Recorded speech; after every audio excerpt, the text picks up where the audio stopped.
పౌర్ణమి సందర్భంగా పెద్దపాడు గ్రామంలో శ్రీ లక్ష్మీ చెన్నకేశ్వర దేవాలయం నుంచి మానవాయితీ అగ్రియేట్స్కి ఒకసారి శ్రీ లక్ష్మీ చెన్నకేశ్వర దేవాలయం నుంచి కొత్త దేవాలయానికి రథోత్సవం జరుగుతున్నది. ఈ సందర్భంగా ప్రజలంతా తండపల్లిగా వచ్చినందుకు చాలా సంతోషం. అయితే ఏరువాక పౌర్ణమి అనేది రైతులకి సంబంధించినటువంటి పండుగ. రైతులు మొదటి వ్యవసాయం స్టార్ట్ చేస్తారు. ఏరువాక పౌర్ణమికి మొదటి విత్తులతో స్టార్ట్ చేస్తారు. విత్తనాలు మొదలు పెడతారు. కాబట్టి ఏరువాక పౌర్ణమి ఏరువాక పౌర్ణమి అనేది ఒక సామెత ఉంది ఫస్ట్ నుంచి.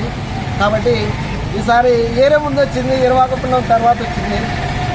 అయితే వర్షాలు ముందు వచ్చినా కూడా మాకు ఆనందంగానే ఉంది.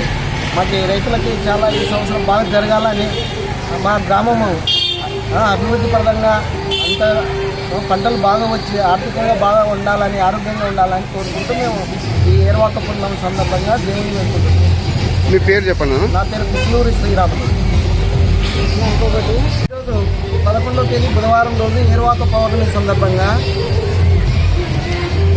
శ్రీ లక్ష్మీ చెన్నకేశ్వర దేవాలయం నుంచి ఇంకొక శ్రీ లక్ష్మీ దేవాలయం వరకు రథోత్సవం జరుగుతున్నది. ఈ కార్యక్రమం ఏరువాక పౌర్ణమి రోజు జరుగుతుంది. ఎందుకు జరుగుతుంది అంటే రైతులు బాగా పంటలు వర్షాలు స్టార్ట్ అవుతాయి, మొదటి పంట స్టార్ట్ చేస్తారు. కాబట్టి ఈ వర్షాలు బాగా పడి డ్యాముల నుండి రైతులకి సమృద్ధిగా పంటలు పండి ఆరోగ్యంతో ఐశ్వర్యాలతో ఉండాలని రాష్ట్రం మొత్తం ఉద్దేశం మొత్తం మీద కోరుకుంటూ మేము శ్రీ లక్ష్మీ చెన్నకేశ్వర స్వామిని వేడుకుంటూ దేవుని నామస్మరణతో బయలుదేరుతున్నాం.